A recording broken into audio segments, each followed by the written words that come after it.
Welcome back, everyone. It's Charlie. They released a couple new Spider-Man Beyond the Spider-Verse teasers, so we'll break it all down. There's a couple big Easter eggs that give us some more information about what's going on between Miles Morales' Spider-Man and Miles G. Morales, as they're calling him, on this alternate Earth. There was also some news about the actual release date being pushed, things being delayed, things going on behind the scenes, so I'll explain what's going on with that. If you're brand new to the channel, be sure to subscribe to get all the videos.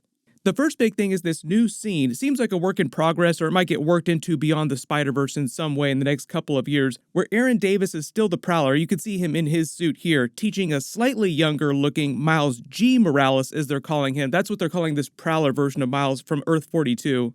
And it looks like they're stealing medical supplies from the Sinister Six cartel and giving them to his mother at her hospital just because she doesn't have enough to treat her patients. Like, she's very thankful, but doesn't completely realize what's actually going on. Like, oh, some vigilante left me supplies. There was also some tie-in material in some of the art books that they released that teased what's going on with this Miles G. Morales alternate reality Prowler version of the character too, confirming that he's kind of a Robin Hood type of character, vigilante, stealing to help his mother, stealing from the rich, aka the Sinister Six cartel, giving to the poor. And if you look at a lot of his moves too, they're very Spider-Man-like in the way that he's web slinging around, kind of, using Prowler tech, almost doing the exact same thing. He looks very similar, or his moves look very similar to the regular Miles Morales Spider-Mans. He just doesn't have any actual webbing, so he's using practical technology. And it seems like his mother in this reality in Earth 42 doesn't know that he's becoming the Prowler or has become the Prowler. She probably only knows that there's a vigilante out there that calls themselves the Prowler that's in the news, who helps her, gives people things that they need.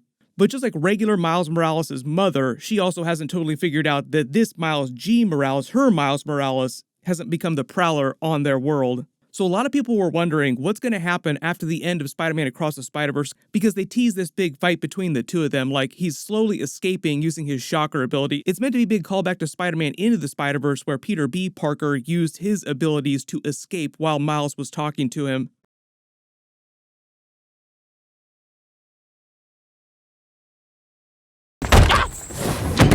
So Miles is going to start Spider-Man Beyond the Spider-Verse doing the same thing, escaping from this situation.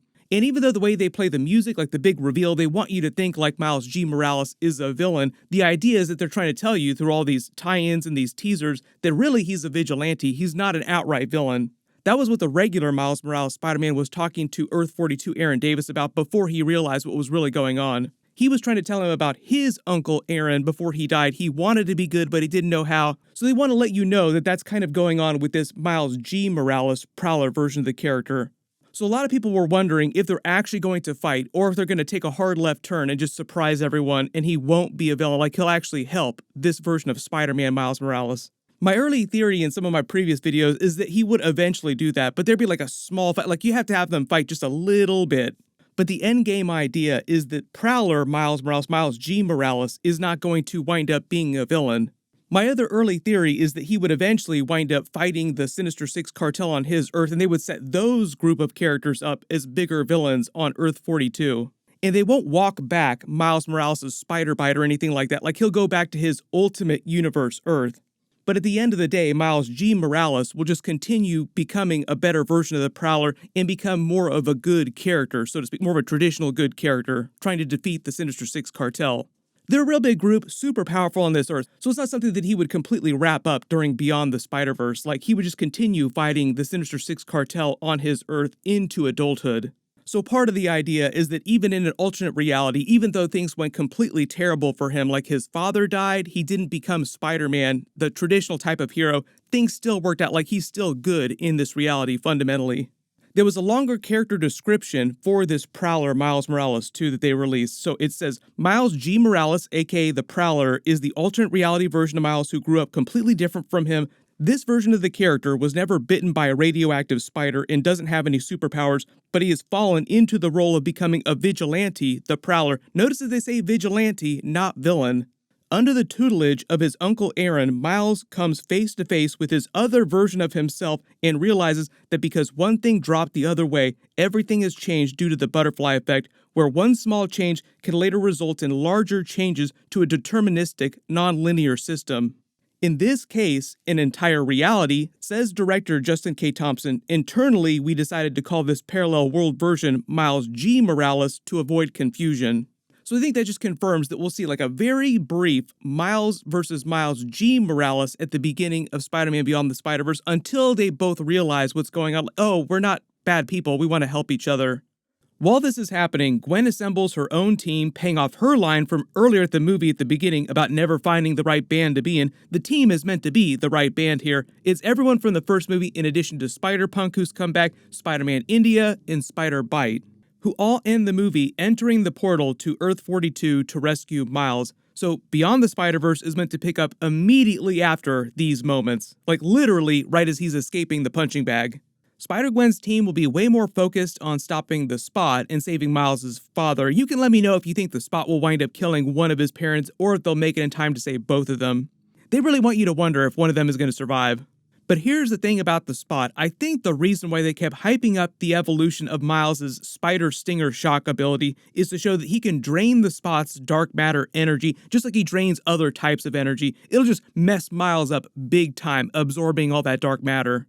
Early theory, he also starts bleeding a little from his armpits just because it messes him up so bad, paying off the jokes about his new suit in the movie. A couple of different characters repeat that joke about him bleeding from the armpits in the movie, and like Peter B. Parker says, they'll build him a new suit at the end of the movie. There was a montage earlier in the movie about building new suits. They're all based on comic book suits. There was even a cape-based suit that he designed, which is a reference to the Spider-Man cape jokes earlier in the first movie.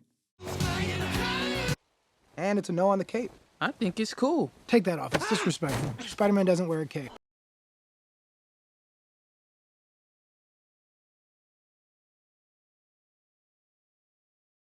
The other big thing that they tease much earlier in the film, too, is that Miles leaves his mother, like this is the last time that he sees her in this movie, saying that he promised that he would come back, and he promised that he would have a nice cake that's not all messed up.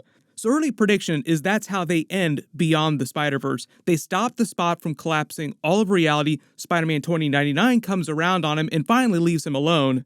And they have some shawarma tag scene at the end of the movie where he comes home to his parents with a nice cake and introduces them to the rest of his friends that he mentioned at the beginning of Across the Spider-Verse, and they all eat cake that he brings back with him, including Spider-Ham. Like, it would be funny to see his parents meeting Spider-Ham. He was also trying to tell his parents his secret identity, like he was about to tell his mother a couple times, then he tells the wrong Earth-42 mother. He'll probably tell his parents that he is Spider-Man at the end of the movie, too. The other thing about the Spot in Beyond the Spider-Verse is that he's doing all this, like collapsing reality, because he thinks that Miles was responsible for everything, or he at least blames him for everything that happened, and he thinks that Miles doesn't take him seriously. Miles sounds like he's going to try and talk him down a little bit, in addition to depowering him with his Stinger ability, but instead of locking him up for the rest of all time like a normal supervillain, early theory is that Miles wins him over so he chills out and eventually tries to help him and just uses power his brains for good in the future.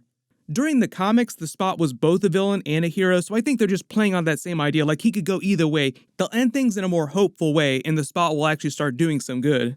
Just to address all the stuff that's happening behind the scenes, there's been a lot of news about the actual movie itself, the making of the movie. Originally, it was supposed to come out in early 2024, but a lot of people that are working on the movie, even Haley Steinfeld, said that she hasn't recorded any dialogue for it yet. And when she was recording dialogue for Across the Spider-Verse, that happened years before the movie came out. So the whole idea is that if she hasn't even started recording voiceover dialogue, they're way further, like it's going to take way longer for them to complete. And then a lot of people behind the scenes, a lot of animators were complaining about the working conditions. So the producers, Phil Lord, Chris Miller, said that they had no actual set release date. They would just continue making the movie until it was, like, they'll take as long as they need, which is code for it's going to take way longer to make the movie.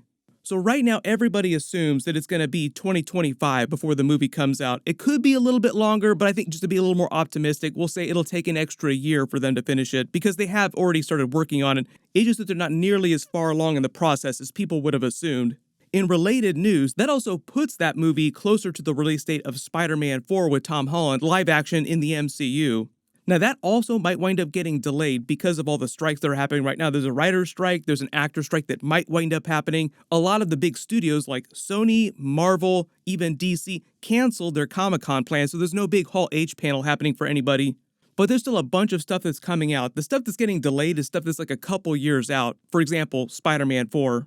I've already done a bunch of videos about this, but the big thing that's happening, big connection between Spider-Man Beyond the Spider-Verse and Spider-Man 4 and the Tom Holland live-action Spider-Man movies is that they're now developing live-action Miles Morales movies too. They didn't say exactly how that's going to go down, but there was rumors that he was going to appear in some way in Spider-Man 4.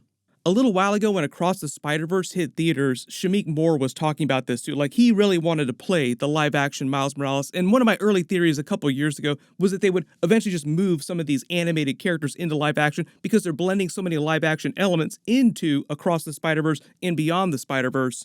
They even said that there were some deleted scenes where they did more live-action crossover with the animation, like they had the Venom cameo scene where he goes to Venom's Earth in the movie. They were bigger scenes like that where you see live-action elements and animated elements together.